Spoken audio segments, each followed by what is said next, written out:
Two British girls, Nadia and Zaina Musun, were just 14 and 15 when their father sent them to a remote mountain village in the Yemen. They were the victims of forced marriages. After 8 years, Zena escaped home to England, leaving her sister Nadia in the Yemen. Through my experience, I know what she's going through. And it's inhuman, you know, what she's had to go through. It's just, you know, the government have got a lot to answer for, because at the end of the day, they could have got us out 16 years ago if they wanted to. For their mother Miriam, it is a continuing ordeal. Her constant support has been her son Mo. The family believe that the government failed to help the sisters as British citizens abroad. It led them to spend thousands of pounds hiring a group of American ex-commandos to mount a rescue attempt. I'll do some job on that one. And to Mo undertaking a secret mission to Nadia. If it gets my sister home, I'll do anything. Anything, to be honest. Even when Nadia comes back, it ain't over. Because there's still all that hurt there. And I wish for Nadia to come home. It takes him undercover to the country he has come to hate and fear.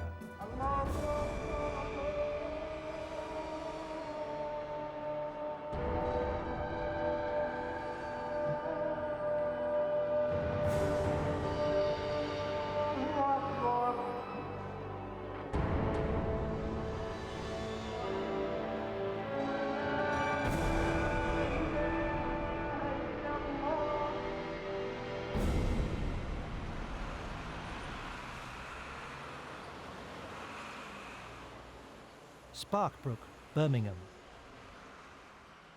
This is where Miriam and Zaina Musun ran a fish and chip shop called the Red Sea. Zaina had arrived from Aden on a British protectorate passport. They never married. They have 7 children.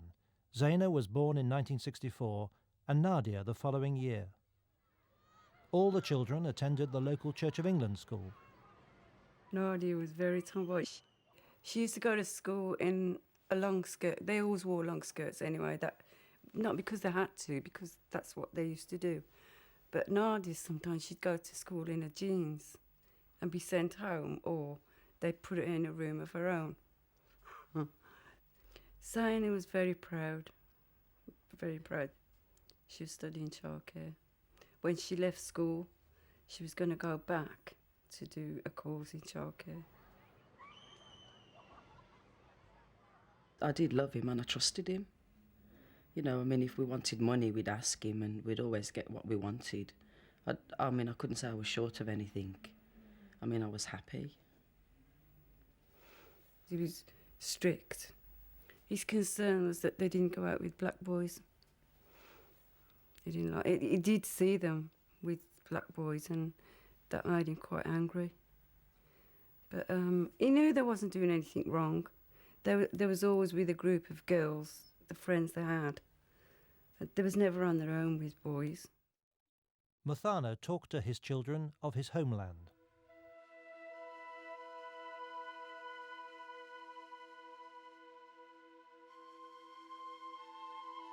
The Yemen is known as the Green Land on the roof of Arabia. It was the country ruled in ancient times by the Queen of Sheba.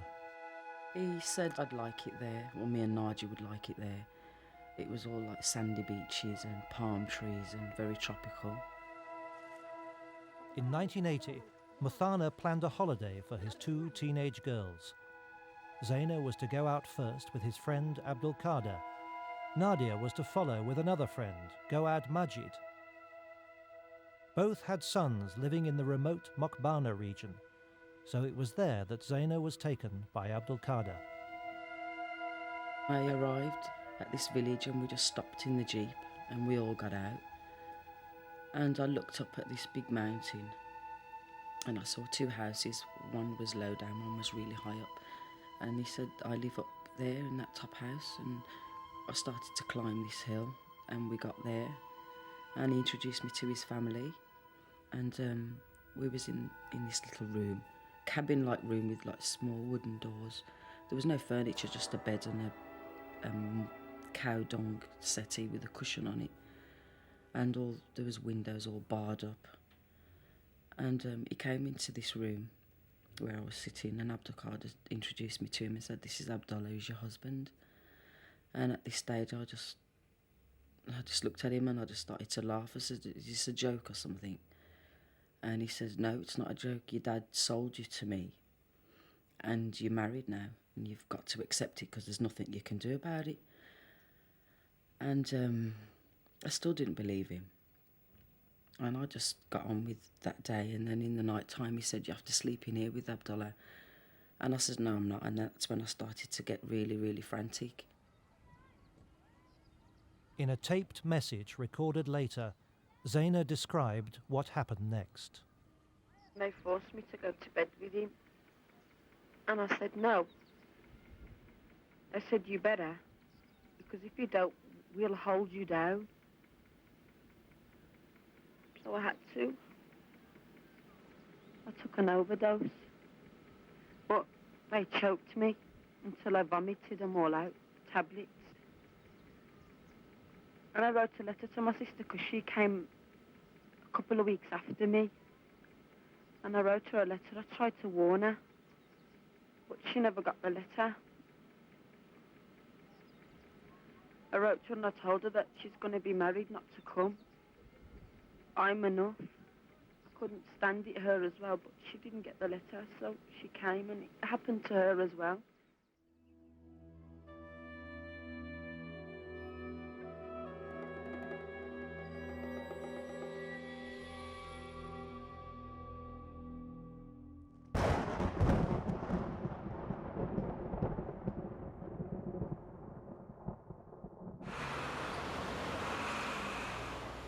In Birmingham, Miriam believed that her daughters were extending their holiday, but a grapevine was at work.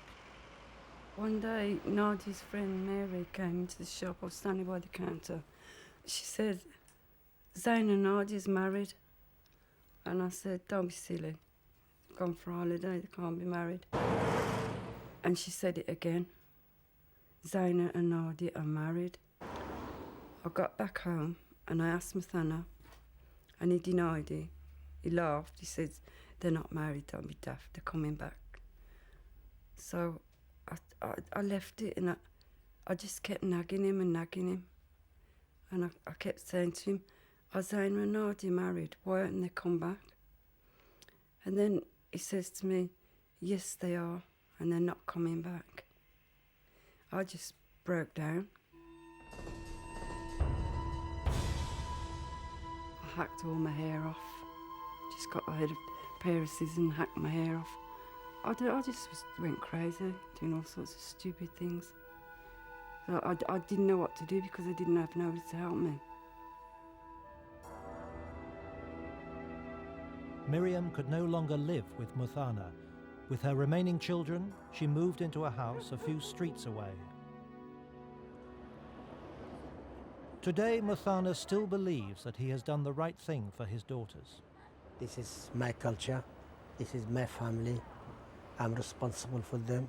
I want the best for them. If I see the best for them there, it's the best for them there. You see, I am the father. I am the one who give my consent to get married, to marry my daughter. And that's the end of the story.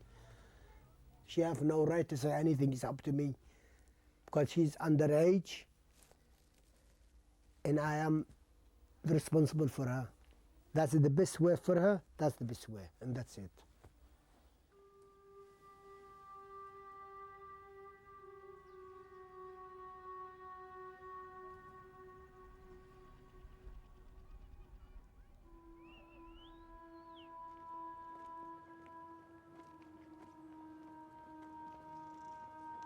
the mountains of Mokbana swallowed up the two girls from Birmingham. They disappeared behind the veil. They now belong to their husbands' families. They should not show themselves or speak to other men.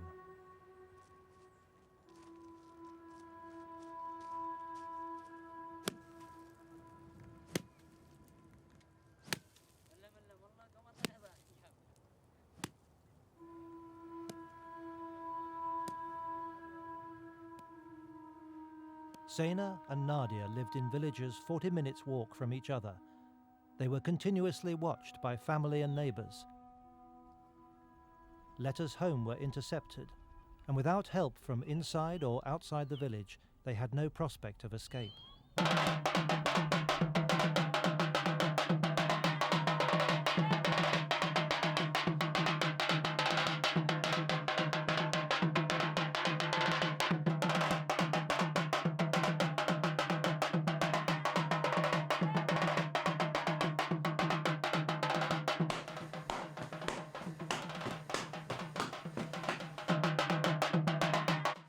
We had to live every day as it came, which was the same. There was nothing to do, nowhere to go. And the people who we were living with started to make us dress like how they dressed. We had to wear long dresses and trousers underneath and cover our hair. And we had to learn how to cook in their tradition, which was an open fire, and we had to put your hands in there to make the chapatis. Me and Nadia blistered in the first few weeks on our hands and feet, but you just have to carry on. And they don't allow you to stop or anything. Just carry on and get on with it.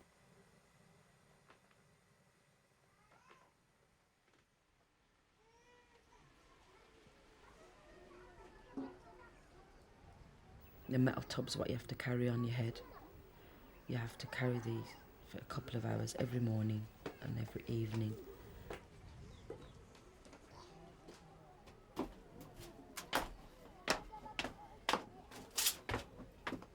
Downstairs there's farm animals as well, where you have to work. You have to grind corn on big stones. And this is where I got arthritis in my wrist from that. It's really hard. And you have to work in the fields as well. You have to grow your own crops by hand.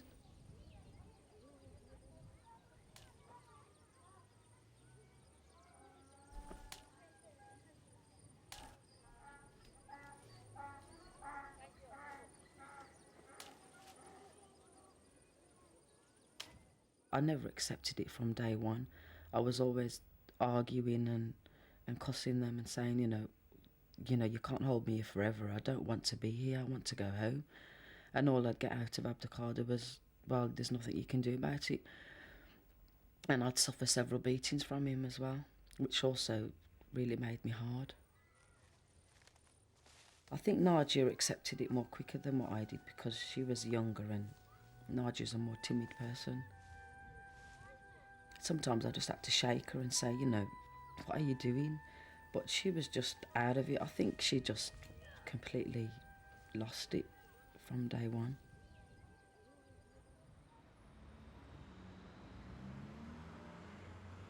Back home, Miriam was desperate for help.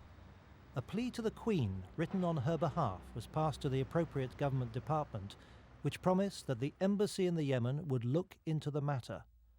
The reply that eventually arrived added to Miriam's anguish. We have been aware of the girls in the Yemen for some time and have tried to contact them, but have had no success. Both girls, as well as being British, are also Yemeni citizens and have married Yemeni citizens. We are unable to offer any formal assistance. There is little more we can do. Miriam felt that she had lost her daughters forever, until one night in November 1982. I went to phone my sister one evening. It was on the corner of my road. A car hit the phone box.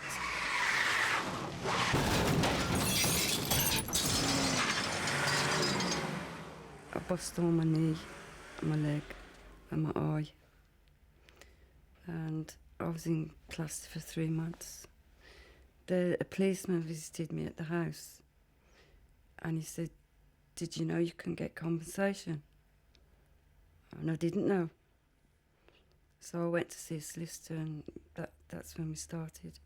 But it took 3 years. The compensation money could pay for tickets home for her girls. But when she wrote to the Foreign Office for advice, Miriam was informed that her daughters were now considered Yemeni citizens and could only leave with their husband's permission. So she confronted the man who had taken Nadia out as a wife for his son and begged him to allow them to return. I went to see Goad, and I says to him, look, bring them back with their husbands.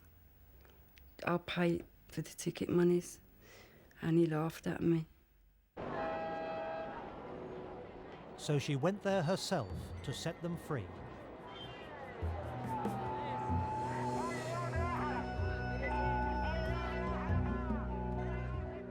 By her side was her son Mo, who was then just 13 years old.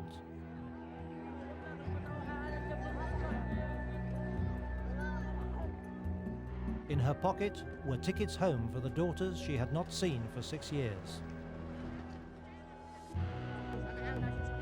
Miriam, who had never even been out of Birmingham before, was undaunted. She had a plan. They went straight to the British Embassy for assistance in finding and rescuing the girls. And I saw Colin Page, who was the consul at the time. And he said, if I was you, Miss Sally, I'd go back to England immediately. Your daughters are married now, there's nothing you can do. And I just broke down, and I was crying, and I thought, God, what am I going to do? I said to him, look, I've come all this way. I want to see my daughters. How do I get to Taz? And he just gave me the directions to the bus stop. He didn't offer any help at all.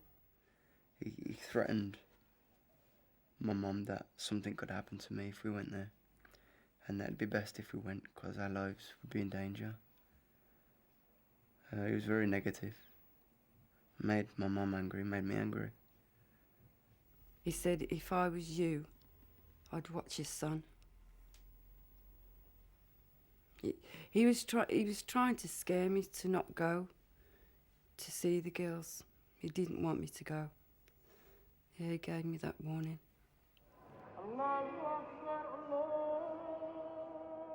Taz, the town nearest the Mokbana Mountains.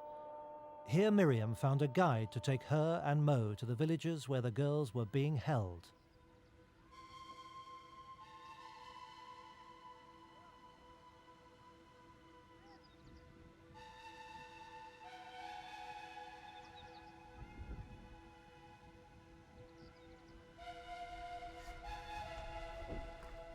The guy stopped the jeep and he said, this is where Zena lives. And I was looking all around and I couldn't see no houses, nothing. And I said, where? And he said, up there. And I looked up and I couldn't see nothing. Just this huge mountain. And we got out the jeep and the driver shouted up the mountain and someone appeared halfway up. It was a woman. They were shouting at each other. And then after about 10 minutes, I saw this black figure coming down. And it was Zena. I was lying on my bed and it was one afternoon, and the woman from the house down below, she called to me, and I looked out the window and I looked down, and I saw my mum and my brother. We just clung to each other for ages and ages. Just clung and crying and just couldn't say anything. I was 6 years because I was pregnant with Marcus at the time. Well, I was heavily pregnant when my mum got there. Another pregnant woman appeared with a child. It was Nadia. She come in and she grabbed my mum, gave her a big hug, crying, as if she was holding her forever. And then my mum said, there's your brother Mo, because she didn't recognise me neither. And she grabbed me, I remember all the tears on my face, because her tears were coming down on my face. And she goes, I'll be coming home. And it bugged me because I knew that we went to the consulate, and he was negative. And our hopes when we went there is we go to the British Embassy, tell them we come to get Zaina and Nadia and help us get her back. But as soon as we got there, them plans were messed up. If she hasn't got the authorities like I thought she would have had to get us out, we ain't going nowhere. And then I thought, hold on a minute, we're not going nowhere. So I says to my mum, you know, what are you going to do? She said that she thought she could have got us out, and I was telling her, no, there's no way that me and Nadia can walk away with you and just get out of here, no chance. Zaina was begging me to come back. You can't do nothing here, Mum, go back, go to the press, tell them everything. And I got her to make a tape. I left her in the room herself, and she'd done the tape. I just want to go home. I just want to go to England. I want to go to my mother and live happy. I'll kill myself if I have to, if they don't take me and my sister. On her return, Miriam waited while the government were looking into the case. But after a year, when nothing happened, she invited the media to listen to Zena's tape. What are they holding me here for? I don't want to stay. I am British. My mum looked after us all our lives, even my father. I don't even know him, I hate him. I'll never ever forgive him all his life. And I'll curse his grave. The press beat a path to Mathana. He denied selling his daughters. It's not true. It's not true at all. Because they went home for a holiday in 1980, and I never heard nothing since.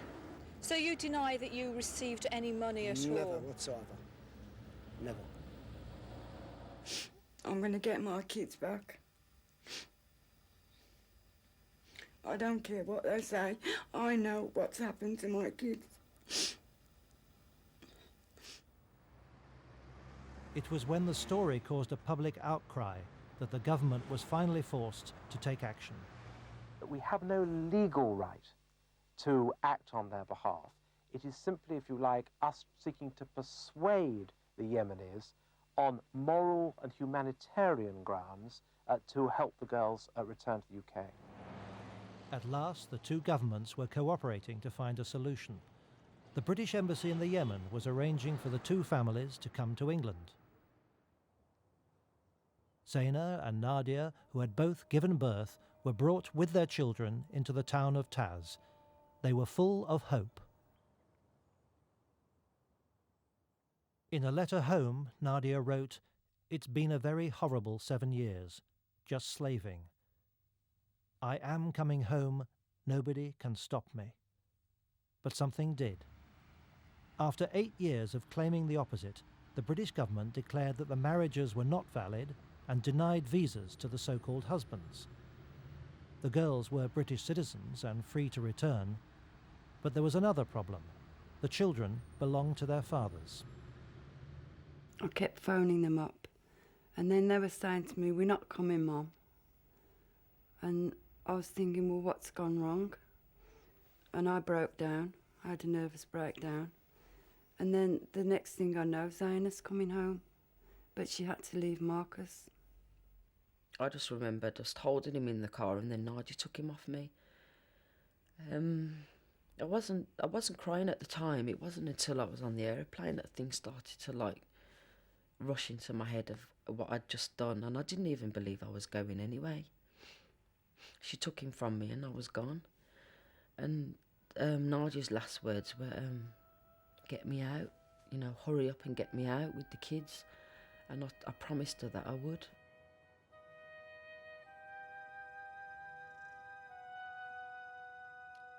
Nadia's older child could talk, and he begged her not to leave him.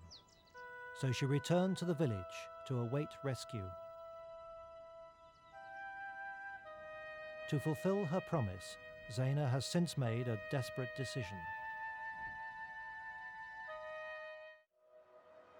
In April 1988, after 8 years in the Yemen, Zaina Musun returned to Birmingham. When we approached town, they told me to look at the rotunda, which was the landmark of Birmingham, and I remembered everything. It was really emotional. I just couldn't believe I was home. It was like a dream, because I always had these vivid dreams when I was in the Yemen. She'd stay in her room a lot. She was bad-tempered, we'd have arguments, loads of arguments, me and Zena. But I knew it wasn't her fault. She was mixed feelings because she'd left Nadia, she'd left her son.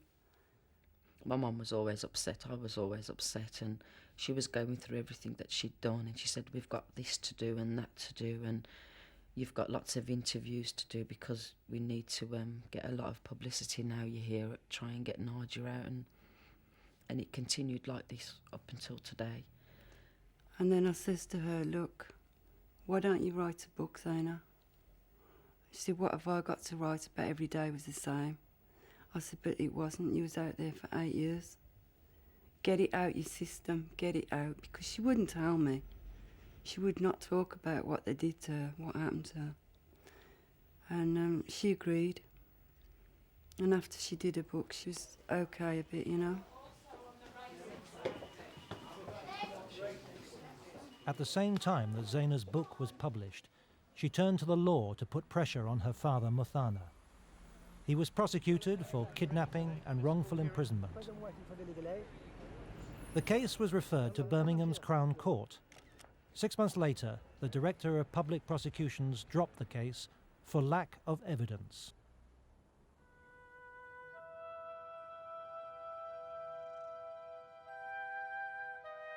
For 4 years, Zena and her mother lost contact with Nadia, but they heard that she had 2 more children, both boys.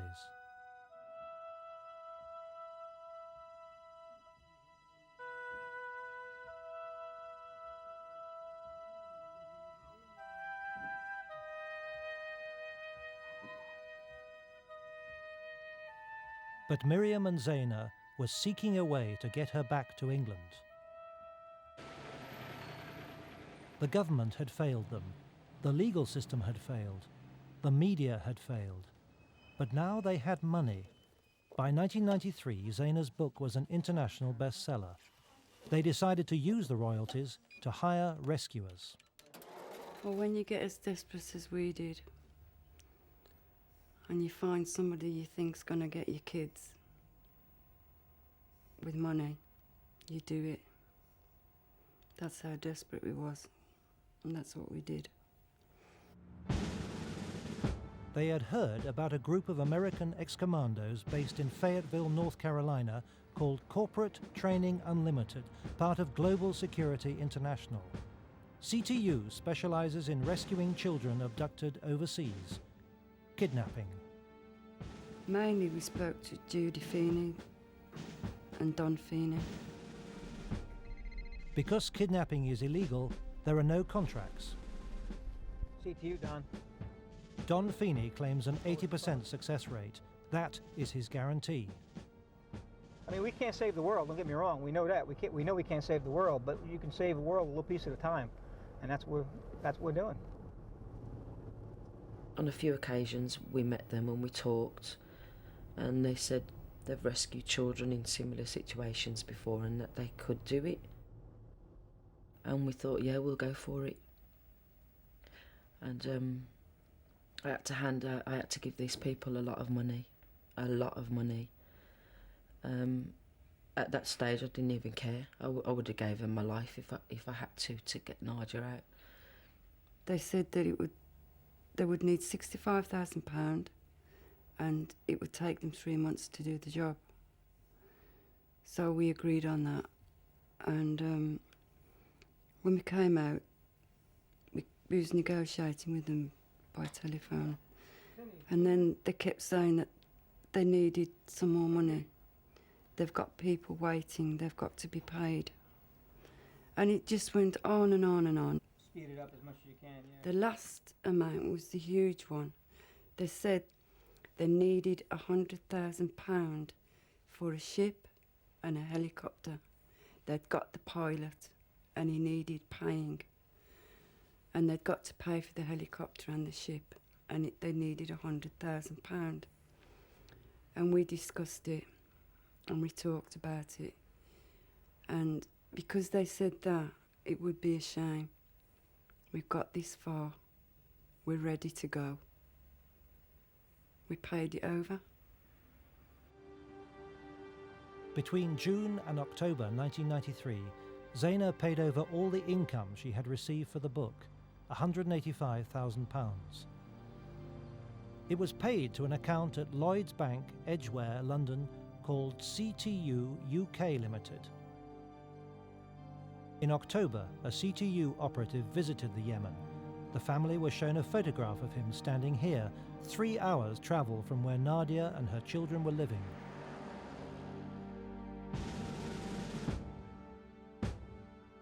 The Feeney's plan was that 4 CTU ex-commandos working with agents inside the Yemen mount a helicopter raid into the village, landing near a well. They would pick up Nadia and the children, flying low over the mountains to avoid detection by radar, and land on a boat in the Red Sea. The boat would smuggle them into Djibouti, where the Feeney's contacts in the French Foreign Legion would fly them all to Europe.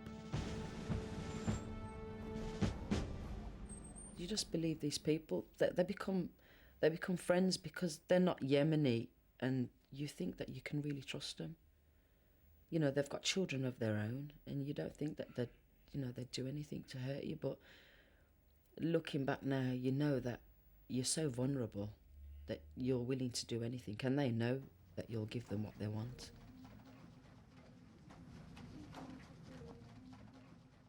For 6 months, the family waited for the operation. It never happened. At last, they were told that the money had run out. The Feeneys have never given the family an explanation why so much money was spent on a rescue that never happened, and even now refuse to admit what went wrong. I believe Judy encouraged them to say, yes, we can do it. Because if we didn't think we can do it, why would we take the job? Because of the people involved and what it was going to take. And I'll say this, and I'll say it one time.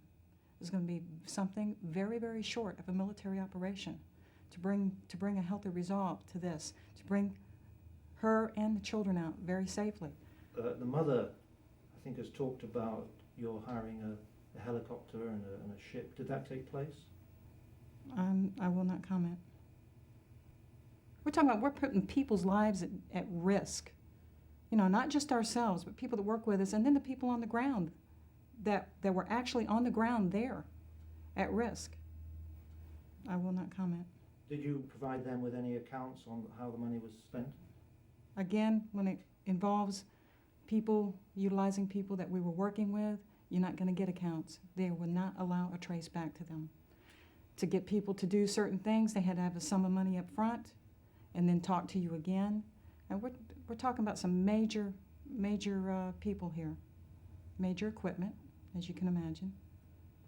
What equipment was involved in that? I will not say. So how much money did you receive? It was a little over $100,000. About 100, and I think I had up to about $115,000 one time.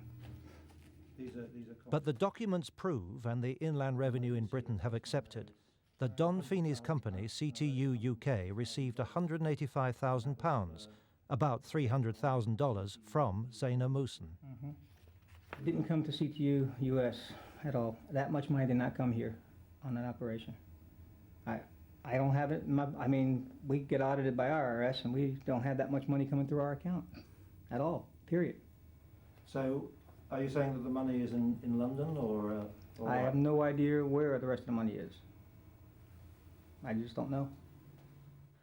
How could they do it? They know what these mothers are going through, and for them to torment the mothers and me and my mum the way they have, and they'll just walk away laughing because they take everything you've got and then they leave you with nothing, and then you're back to square one again. It's just hard. You know, where do we turn now? We just don't know what to do. She said she wouldn't have minded, Mum. I lost everything and we still haven't got Nadia. It's easy for someone to understand how they feel. I mean, here they give you something and they get nothing in return. And to sit there and say, I don't feel for them would be a lie. You know, you feel, they gave you their trust and everything and you couldn't get it done. But it's just one of those that just didn't work. You can sit back and look at it in hindsight and say, well, yeah, it looks like these guys were just kind of pulling us along. As time went on and the people in the country started asking for more and doing less, that's when the decision was to cut it. CTU UK was wound up in July 1994 and is currently the subject of a special investigation by the Inland Revenue in Britain. Don Feeney has recently relocated his operations to the Philippines. How many shapes are there? Do this one, look. I've got a family of my own now, so I have to keep myself strong for them as well. And I've got my brother and sisters and my mum who keep my sanity as well, and I think I keep my mum's sanity. They put me through 2 years, wasted 2 years. I could have been doing something to get Nadia, you know. But it just wasted 2 years. For me, for Nard, for Zane, for the family. Tell me how many is there. How many shapes? Zena lost everything. Where's number 6? She faces a tax bill of £95,000 on the income from her best-selling book. That's number 7.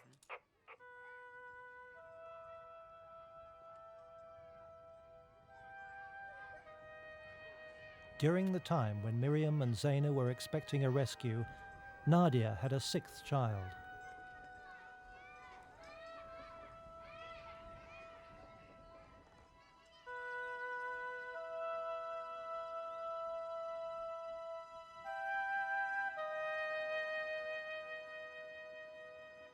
With the money gone and every official avenue exhausted, Miriam and Zena have a last card to play in their bid to fulfill their promise to Nadia and get her home.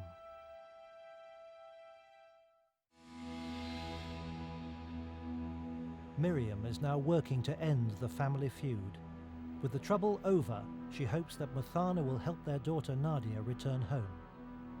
But the fish and chip shop she once shared with Muthana is now derelict, and the rift between them runs deep.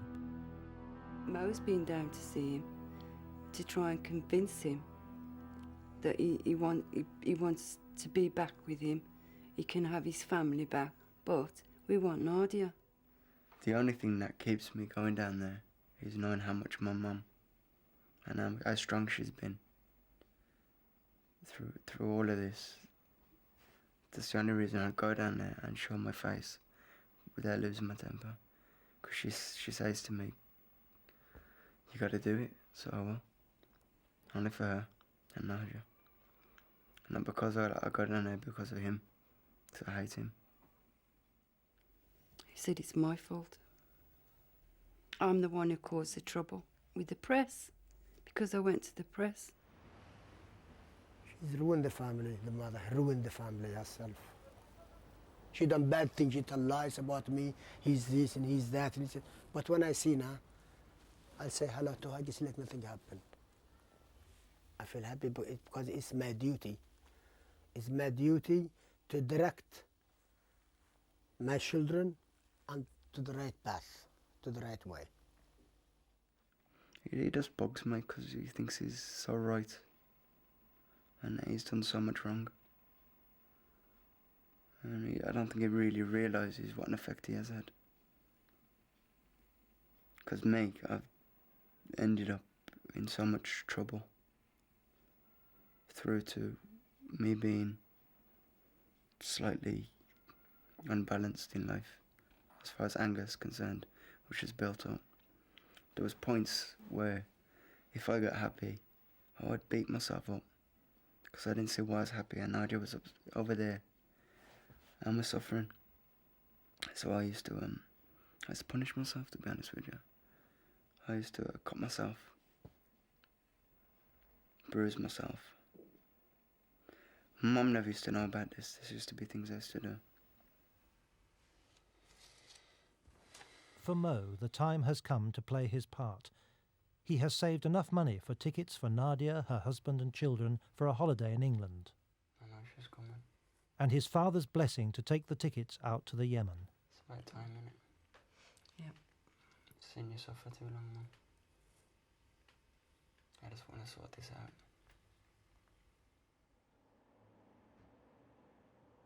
I promised her that she'll come out. I promised her that everything's going to be all right.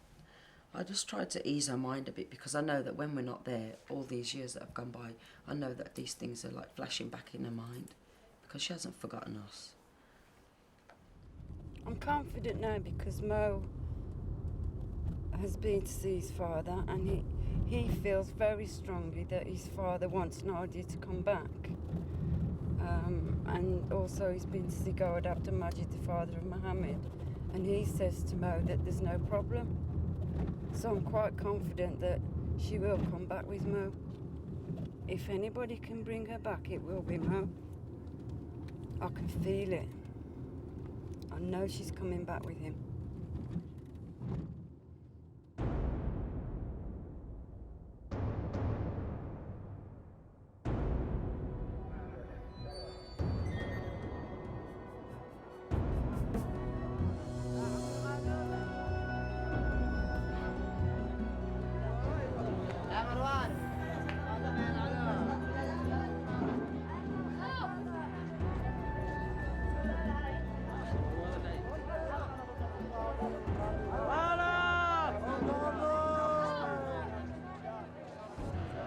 Such is the notoriety of the case in the Yemen that the real purpose of Mo's visit must remain secret.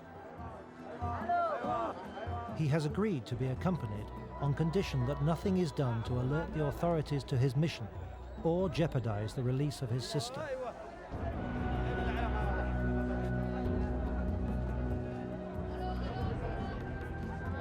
Mo has received a message that Nadia knows that he has arrived alone in the country. She will meet him 200 miles away in the town of Taz. Hello? Hello, Mum. All right, Mo. Yeah, so things are looking good. You know, if they know I'm due to get here, I'm sure Nadia's probably on her way. Okay?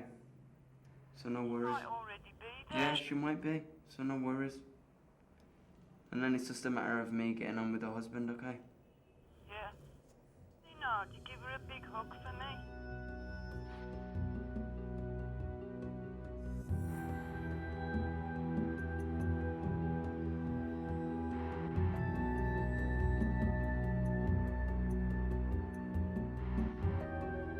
He has arranged to meet Nadia and her family in a flat in Taz. As Mo is a close relative, he will be permitted to speak to her alone.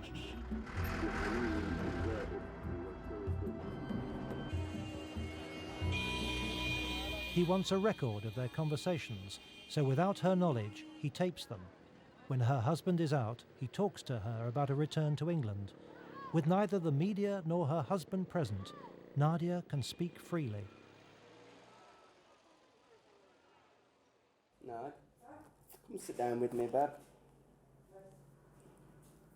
Can I ask you a question? What? And answer me honest. What would make you happy?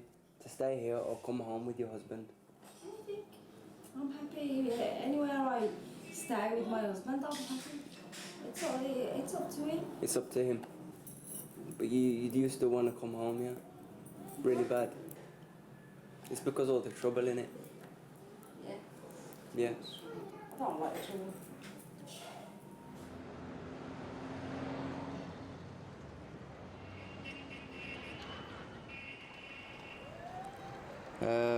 Things are getting a bit complicated here, Mum. I don't exactly... She don't want to come, does she? She does. She's just worried about things, I think. What things, Mo? I don't know. You know, you got to put yourself in her shoes, haven't you? She's gone through a lot as well as us. Are you coming back Sunday? Yeah, I'll be getting back Monday, about 12 o'clock. Noon. That means you got to leave her. No. I want her to come with me. After her husband's gone. What's he been like? Yeah, me, I ain't really spoken too much. Makes me sick. know that, but I told you to sort of be alright. Mom, it doesn't matter how good I'm gonna be with him, right? He ain't letting Nadia out. I've got a couple of days to sort it out, Mum, and I'll keep you informed, okay? I've started to... get some help? Yeah, I've started to be nasty with her. You know, to wake her up. What's really going on? What's going on? What has kept you here for 16 years? Nothing. I'm married. Okay, nothing's kept you... You're married? Yeah. Are you really? Yeah. Swear on my life. If I wasn't married, I wouldn't have any kids. Okay, swear on my life you are married. No, I'm not swearing. Why? To prove... I'm married, I've got the paper. Yeah. What Daddy made. Before you went. Well, Well, what? Did you know that you was coming to get married? I don't care about the past. And... Well, no, I've told you that what's past. Mum, one doesn't believe Yeah, but what you're I've saying. told you, Mum, that whether I'm with my husband, I'm okay. No, please, don't give me the past anymore. Okay, and you never told Mum that you wanted to come home? Yes or no? You're nodding your head. Is that yes or no? Leave me alone now. I just want you to forget the past. Don't bring it to me now.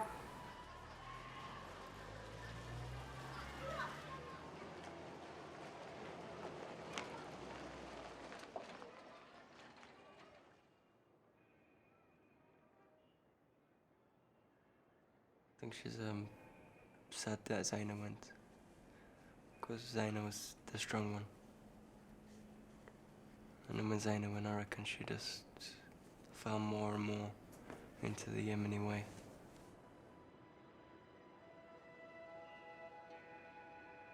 To me now, I understand more. I don't worry so much her being here. It's more I want her to come home.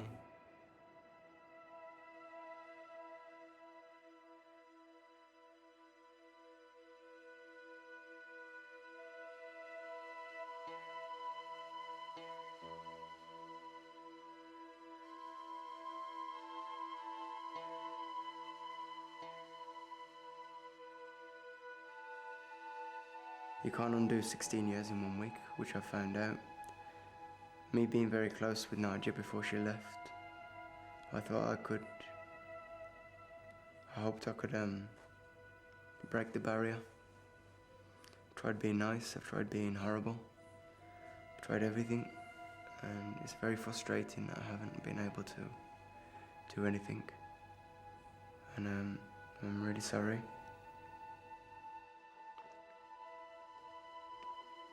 Nadia has now spent more of her life in the Yemen than in England. She has returned to the village, and the family in Birmingham has once again lost contact.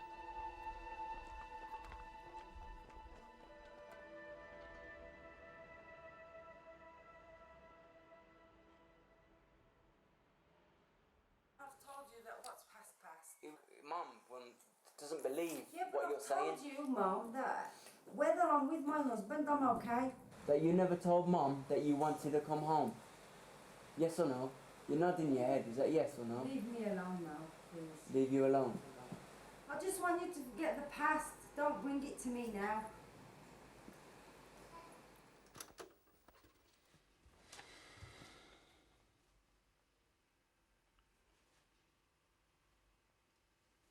If they say that the reality is she wants to stay out there, where's the justice? Where's the justice for the British people? Where's the justice for us? You fight for your freedom, and you don't stop just because somebody's going to tell you, oh, she's adapted. Because that's not what she didn't want that in the beginning. She wants what she had 16 years ago, and we want to give her that back, because that's rightfully hers. I mean, all we want is justice at the end of the day. And if we're not entitled to that, then we can't be human.